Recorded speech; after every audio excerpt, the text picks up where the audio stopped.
They say that everything is bigger in Texas, like flags and food and pickup trucks, but also rear wings and power outputs and dive planes, and that's why we're here. But we're not here for this car. This is just the warm-up act. We are here for this, the McLaren Solus GT, and today is all about the aero. The experience is going to be huge. Oh my God.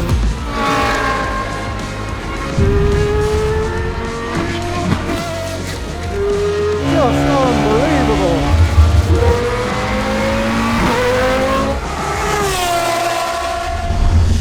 So yes, today is one of those halcyon days. We're at COTA, a monster of an F1 circuit, with a car that is about as close as very rich mere mortals can get to F1 performance. It belongs to the Triple F collection, and we're very grateful to them for allowing us to drive their new baby. The Solus GT is wild. It features a 5.2 litre V10 engine built by Judd, but unique to McLaren and with lots of their input. Maximum power is 829 horsepower at 10,000 RPM, which jumps to 858 horsepower as speeds increase thanks to the ram air effect. The Solus features a carbon monocoque with that engine and 7-speed sequential box as a stressed member. Suspension is by double-wishbones all round, push rod actuated at the front and pull rod at the rear with torsion bars. It also separates roll stiffness from heave stiffness with a heave damper, crucial in a car that develops lots of downforce. The Solus weighs 935 kilos dry and produces 1,200 kilos of downforce at 150 miles an hour. Which means I need some practice.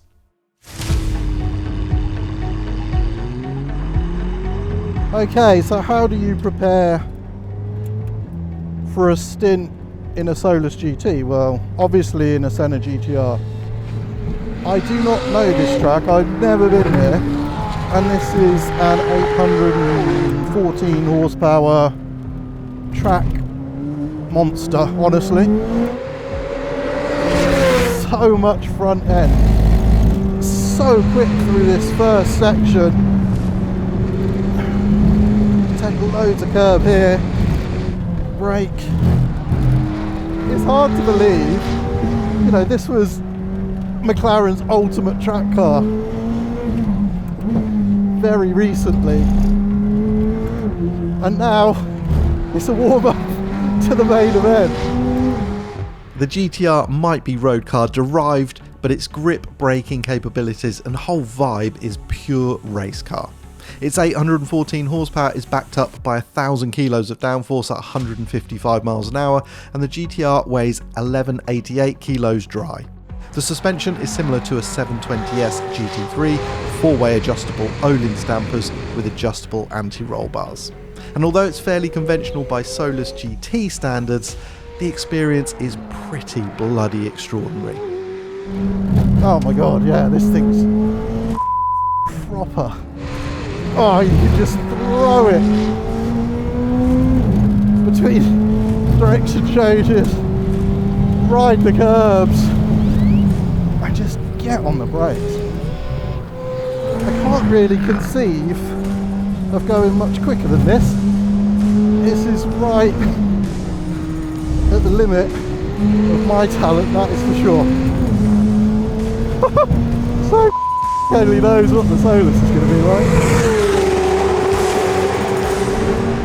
2 fast laps is about all my little brain can take in a car this quick, and like I say, this is the warm-up car. Oh my God, race cars are cool, aren't they? So the Senna is fantastic, fast and superbly precise, but also pretty indulgent and forgiving. I guess it's a familiar recipe for me, only with everything dialed up to 11. For someone like me, this is pretty extreme. The front end bite is really, really nice because of the aero load and just the way they've set the car up. It's so on the nose, and that gives you this freedom to like really throw the car between direction changes, which is awesome, and start to feel the aero through the quick corners too. So yeah, I can get my head around this for a little while. I think I could sneak up and get quicker and quicker, but it feels already like it's operating close to the limits of what a normal person can do. How do you elevate the performance from this and not just scare the hell out of someone? So I'm intrigued to see if the Solus gives confidence or just feels so outrageous that it's beyond what a normal person can exploit. So I'm ready, or more accurately, I'm about as ready as I'll ever be. The Solus experience is obviously different in so many ways, but part of that is just getting in the thing. We've got this canopy, so there's a release under here. This slides forward quite nicely, actually. You can step on this little like knacker duct thing, but I don't like the idea of that. So I'm just gonna step on the seat, slide in. You've got this big halo structure here, and then this full width mirror. So this is a digital mirror that stays on the whole time. It's actually really cool. The steering wheel is fixed. You can adjust the pedals. There's a little strap down here to adjust the pedal box. Steering wheel itself, based on I think an F1 car from a few years ago. Pretty simple. I've got pit lane speed limiter, start stop button obviously, and then 2 rotary dials. One is for the power, so I've wet, inter, track and race mode. We'll just run in race today, get the full effect. And then the other rotary dial has brake bias, ABS, traction control, slip and gain. And then once you've selected that on the screen, you can rotate up and down between different modes with these rotary dials. There's an automatic mode as well. So it's such an alien experience, even for people with good track experience, that an auto mode just takes that out of the way of something else to worry about. You can just concentrate on lines and getting your head around the aero grip. But we'll drive the manual mode today. But that's it, you're in, someone shuts this, and then you're away with 800 plus horsepower V10 engine and all the aero grip you could ever imagine or dream of.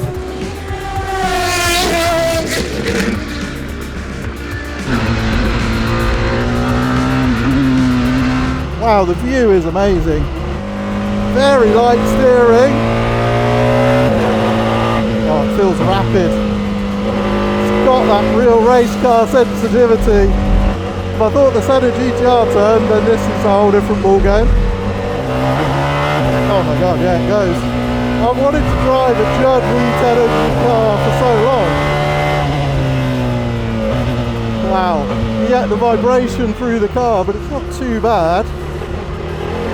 See how it is on the straight. Once around. Oh. Wow. Feels so precise. So nimble. And just that lightness. There is so much to initially take in, and I'm mindful of warming the Goodyear slicks from an LMP2 car and the carbon brakes. But immediately and against expectation, the Solus does breed confidence. The view, the agility and the stunning engine are special. V10s just rule.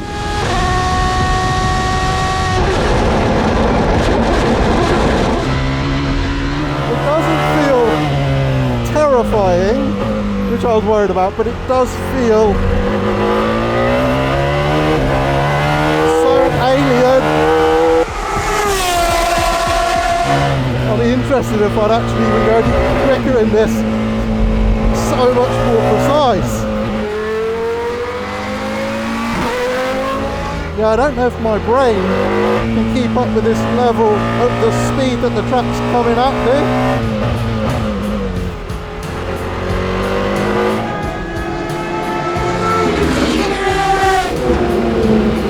That's actually pretty cool. Okay, so now I'm in this dichotomy of like, okay, I want to drive the car and experience it at full speed, but I also have to talk. I also have to respect that this is $2.5 million, is it? Or year, who knows? 2.5 million something. So yeah, I've got to do that thing where you don't get giddy.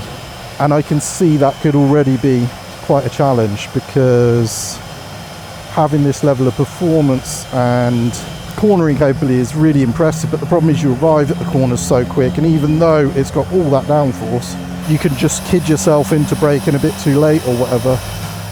From fear and intimidation to wanting to actually push into the Solus's extreme capabilities in about 4 minutes. That says a lot about how this car offers monster LMP2 style pace, but somehow feels approachable and intuitive. So Stint 2 is all about managing the desire to experience all that lovely lateral G and not crashing, basically. This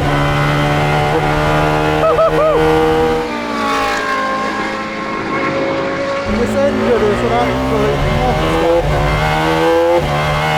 Just gets through the gears so quick. And it's actually really hard not to run into the limiter. And then there's just this feeling that the car has so much more to give that I have to throw at it, you know? So quick through the quick stuff. Got to be patient. It's so easy to think that you can do anything. But you have to be so careful. You're still doing the same things on the track. You're just doing them so much quicker. But it's not invincible, you know, it feels it. Yeah, it's so cool. So what about the worry that I had? That it's just going to be too much. Well, it's a lot.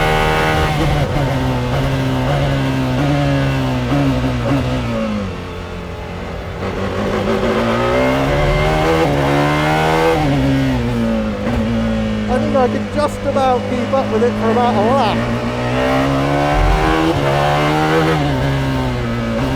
And then it just starts to sort of overwhelm. And trying to talk when you're driving at this speed is not easy. You just hustle the car, use the curb, hold it in.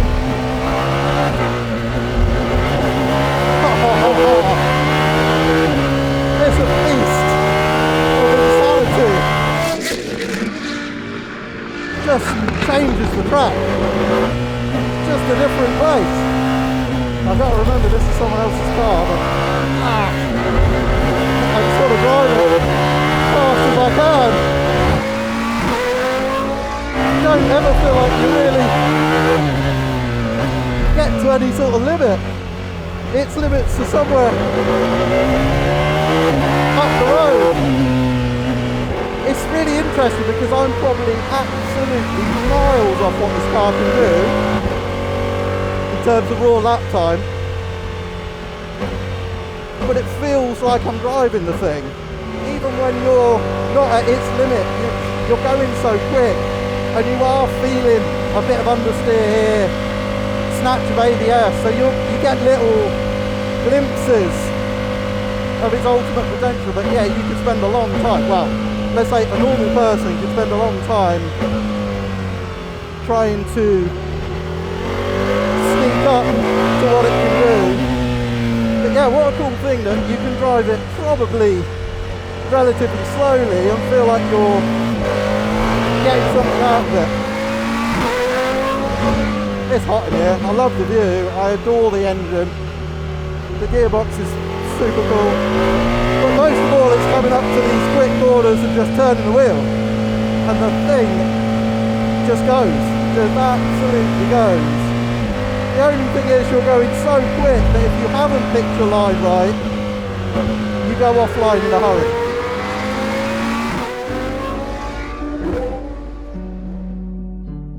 Holy.